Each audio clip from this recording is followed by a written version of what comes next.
오늘 우리에게 주신 하나님의 말씀은 마가복음 16장 1절부터 8절 말씀입니다. 제가 가지고 있는 신약성경 85페이지입니다.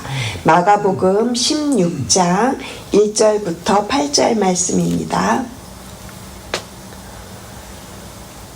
마가복음 16장 1절부터 8절 말씀 찾으신 줄로 알고 우리 모두 함께 합독하겠습니다.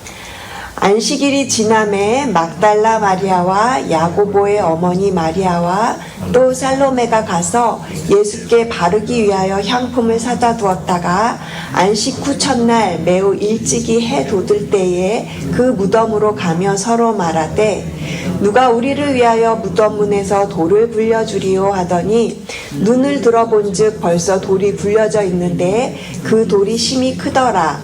무덤에 들어가서 흰 옷을 입은 한 청년이 우편에 앉은 것을 보고 놀라매 청년이 이르되 놀라지 말라. 너희가 십자가에 못 박히신 나사렛 예수를 찾는구나. 그가 살아나셨고 여기 계시지 아니하니라. 보라, 그를 두었던 곳이니라. 가서 그의 제자들과 베드로에게 이르기를 예수께서 너희보다 먼저 갈릴리로 가시나니 전에 너희에게 말씀하신 대로 너희가 거기서 배우리라 하라 하는지라. 여자들이 몹시 놀라 떨며 나와 무덤에서 도망하고 무서워하여 아무에게 아무 말도 하지 못하더라. 아멘. 여인들의 발자취를 따라 이러한 제목으로 오늘 본문으로 말씀을 나누겠습니다. 오늘 본문은 마태복음, 마가복음, 누가복음, 요한복음에 모두 동일하게 나오고 있는 사건입니다. 어떤 곳에서는 막달라 마리아가 예수님을 혼자 만났다고 말하고요. 또 어떤 곳에서는 여인들이 여럿이 같이 예수님을 만났다고 해서 저는 오늘 이 본문에 등장하는 여인이 된 것처럼 막달라 마리아의 발자취를 따라서 예수님을 만나러 가보려고 합니다. 우리 함께 막달라 마리아의 발자취를 같이 따라가 보시죠.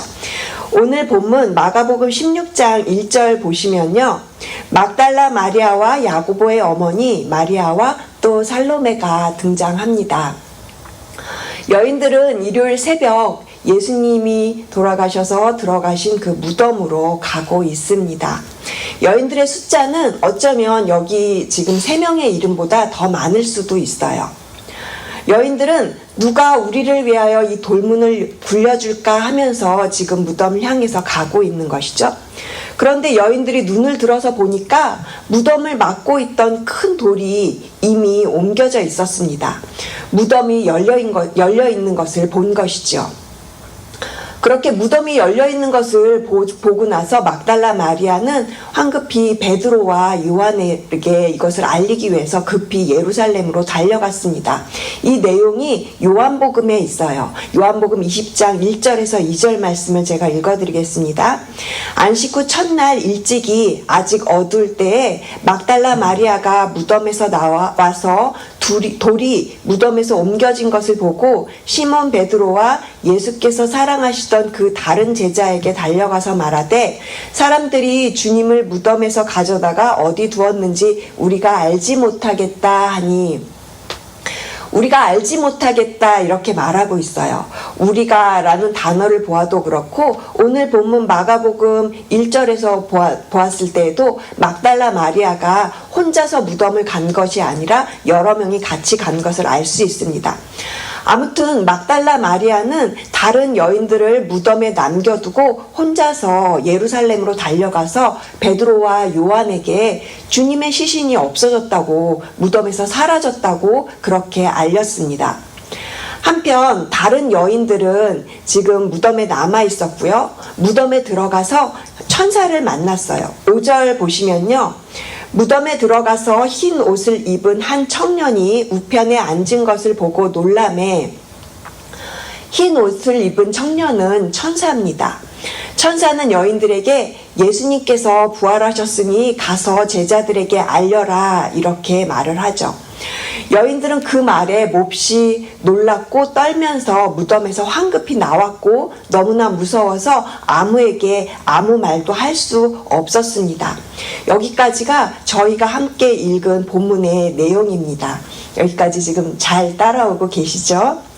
자, 이제 예루살렘으로 황급히 달려간 막달라 마리아를 다시 한번 따라가 보겠습니다. 이 내용은 오늘 본문에는 없습니다.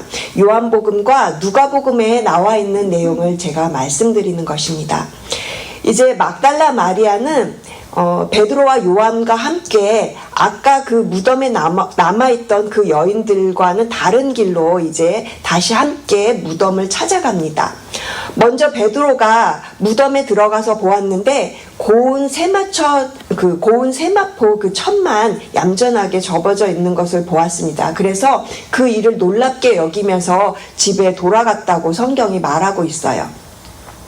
그렇게 두 제자가 집으로 돌아간 다음에 막달라 마리아는 혼자서 그곳에 남아서 울고 있었습니다. 이것이 요한복음 20장 11절에서 12절에 있는데요. 마리아는 무덤 밖에 서서 울고 있더니 울면서 구부려 무덤 안을 들여다보니 흰옷 입은 두 천사를 보게 되었습니다. 천사들을 만난 막달라 마리아는요, 뒤로 돌이켜서 예수님께서 뒤에 서 계신 것을 보았는데 예수님이신 줄을 알지 못했어요. 그때 예수님께서 마리아야 하고 부르셨을 때 비로소 예수님을 알아보게 됐다고 요한복음이 말하고 있습니다. 그렇게 막달라 마리아는 혼자서 가장 먼저 예수님을 만나게 된 것입니다. 이 내용이 마가복음 16장 9절에도 나옵니다. 내일 새벽 예배 본문인데요. 제가 읽어드리겠습니다. 찾으실 수 있는 분들은 한번 보십시오. 마가복음 16장 9절에는 예수께서 안식 후 첫날 이른 아침에 살아나신 후 막달라 마리에게 먼저 보이시니라고 되어 있습니다. 마가복음 16장 9절에 의하면 예수님은 막달라 마리아에게 맨 처음 나타나셨고, 그리고 마태복음에는요 또 다른 여인들에게 예수님께서 두 번째 나타나신 것을 말씀하시고 있습니다. 저는 궁금해졌어요. 왜 예수님은 부활하신 후에 가장 먼저 여인들을 만나셨을까요? 예수님과 함께 생활했던 그 제자들은 다 어디로 가고 제자들을 먼저 만나실 수도 있었을 텐데 왜 여인들을 가장 먼저 만나주셨을까요? 진짜 이유를 말씀드리자면 그 당시에 여자들은 증인으로서의 자격이 없었어요. 증인 자격이 없는 사람을 예수님께서 가장 먼저 만나시고 그 증인으로 사용하신 것은 예수님께서 선택하신 방법입니다. 증인 자격이 안 되는 사람을 만나서 그 사람이 증언을 했는데 그 증언이 진짜인 거죠. 부활의 그 놀라운 힘이 있기 때문에, 그것이 진짜이기 때문에 우리 주님께서는 여인들을 첫 부활의 목격자로 그렇게 증인으로 부르신 것입니다. 오늘 본문 마가복음 16장 1절은 여인들이 예수님께 향품을 바르기 위해서 지금 무덤을 향해서 가고 있다고 말씀하잖아요. 제가 생각할 때는 예수님께서 이 여인들의 사랑과 이 헌신을 너무 잘 아셨어요.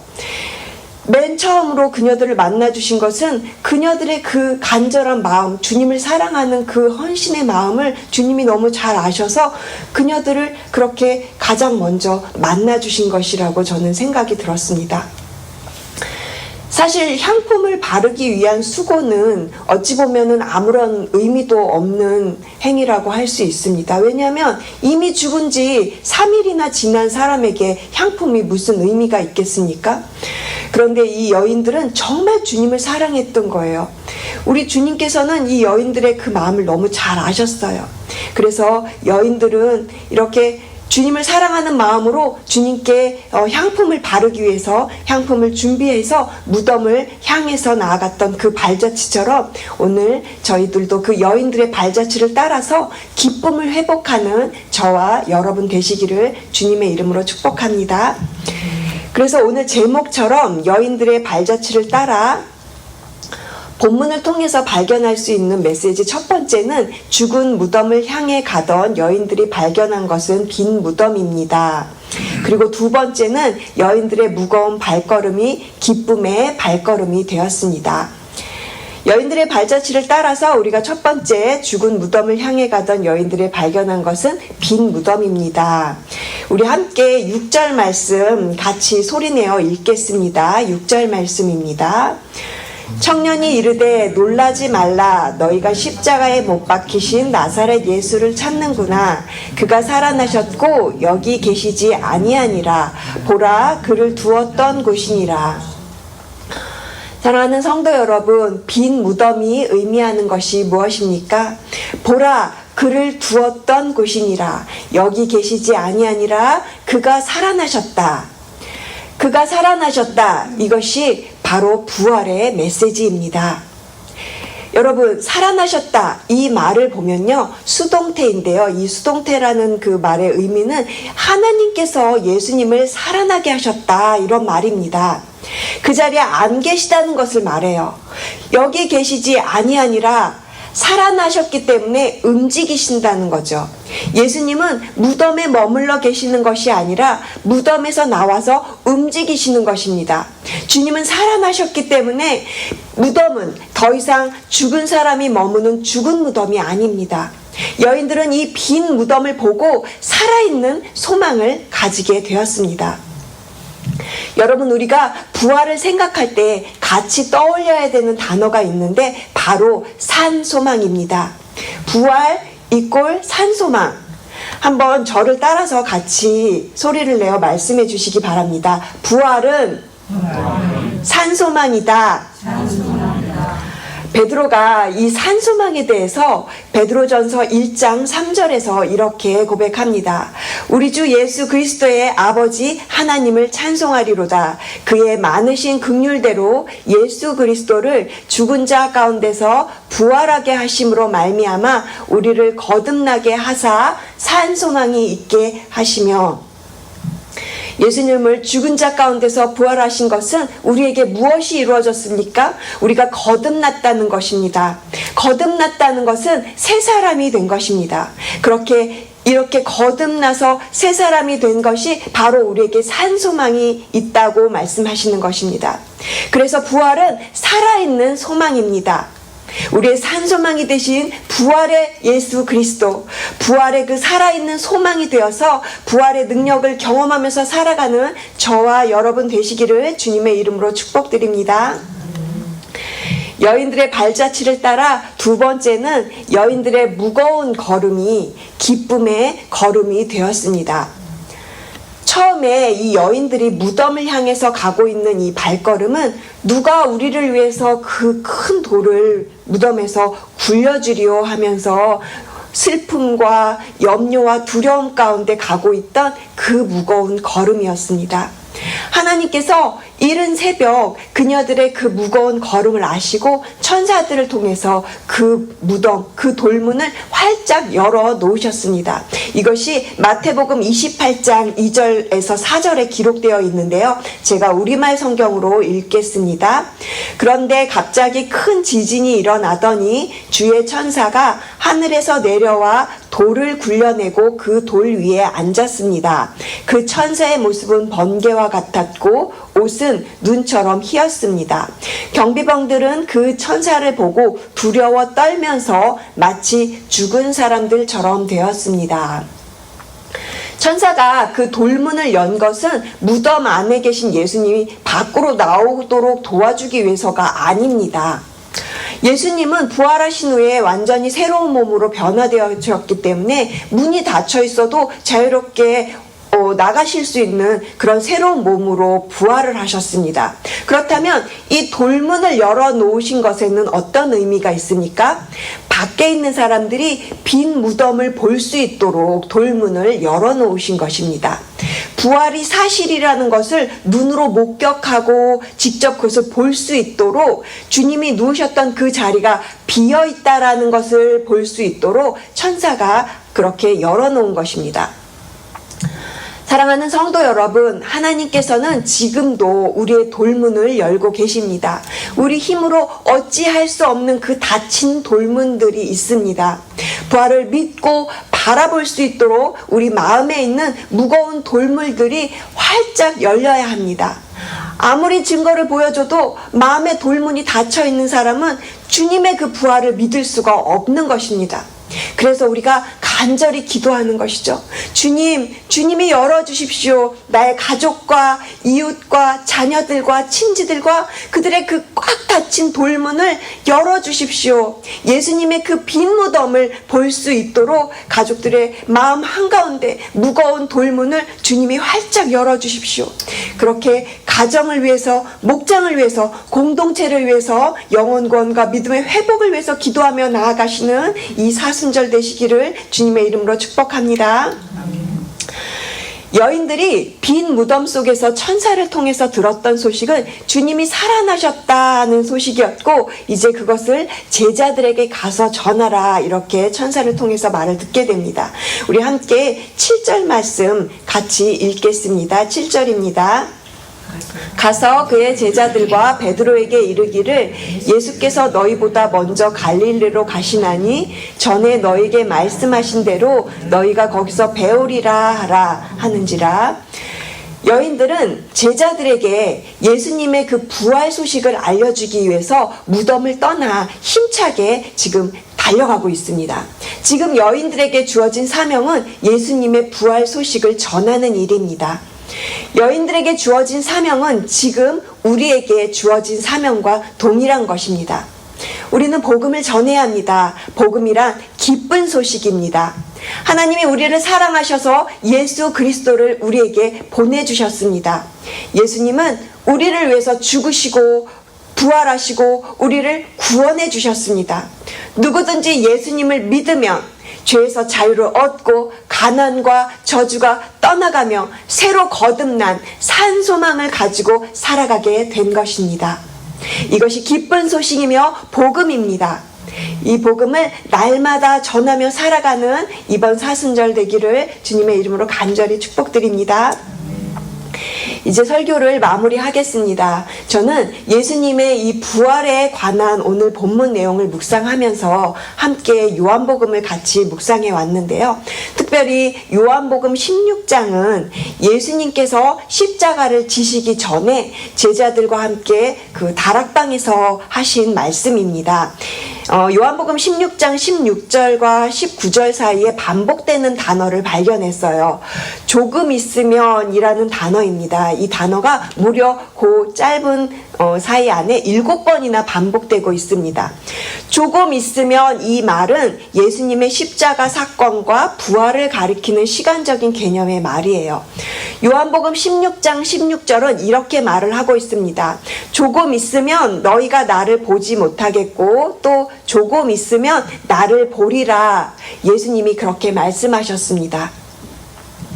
여기서 보지 못한다는 것은 십자가에서 이제 예수님이 죽을 거다라는 것을 말씀하시는 거고요. 보리라 하신 말씀은 예수님께서 다시 살아나신 후에 예수님이 다시 너희들을 찾아와서 너희들을 만날 것이다 라는 것을 미리 지금 말씀하시고 있는 것입니다. 조금 있으면 저는 이 단어를 기억하면서 오늘 본문 마가복음 16장 8절 말씀을 열린 마음으로 우리가 함께 믿음으로 그렇게 바라보게 되기를 기도합니다. 오늘 본문의 이 8절 말씀은요, 사실 결론을 우리에게 주지 않고 있어요. 결론이 있다는 것은 우리의 그 믿음의 눈으로 결론을 바라보라는 것이죠. 그래서 저는 오늘 이 설교의 결론을 요한복음 16장 24절 말씀에서 찾고 싶습니다. 요한복음 16장 24절은요.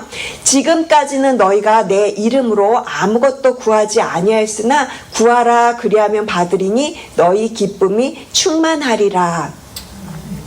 사랑하는 성도 여러분, 무덤을 찾아갔던 그 여인들의 발걸음은 무거웠습니다. 그러나 예수님의 그 빈 무덤을 보고 그들이 놀랐지만 부활하신 예수님을 만나고 그들의 발걸음은 힘찬 발걸음이 되었습니다. 우리도 예수님의 그 빈 무덤을 바라보고 예수님의 그 부활하신 주님을 다시 만나고 그 부활을 살아가는 저희들 되기를 소원합니다.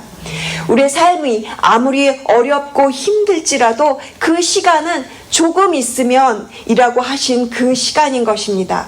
조금 있으면 부활하신 그 예수님이 우리를 만나주시고 너희 기쁨이 충만하리라고 약속하신 그 말씀 붙잡고 나아가는, 이미 우리에게 그 부활하신 주님 만나주셨습니다. 우리가 성령을 구하면 됩니다. 성령님께서 기쁨이 충만하리라고 그렇게 약속하신 그 말씀대로 우리의 삶의 무거운 발걸음이 기쁨이 충만한 발걸음이 되어서 주님의 그 부활을 증거하는 살아가시는 증인의 삶을 살아가시는 저와 여러분 되시기를 주님의 이름으로 축복합니다.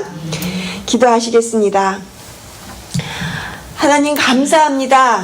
예수님께서 누우셨던 무덤이 비어 있었음을 감사드립니다. 우리의 마음의 돌문을 열어주셔서 주님의 빈 무덤을 바라보게 하심을 감사드립니다. 주님의 무덤을 향해서 나아갔던 그 여인들의 발자취가 염려에서 기쁨으로 바뀐 발자취임을 깨닫게 됩니다. 여인들의 그 기쁨에 찬 힘찬 발자취를 따라서 오늘 하루도 십자가에서 부활하신 주님을 증거하는 오늘 하루가 되게 하여 주시옵소서.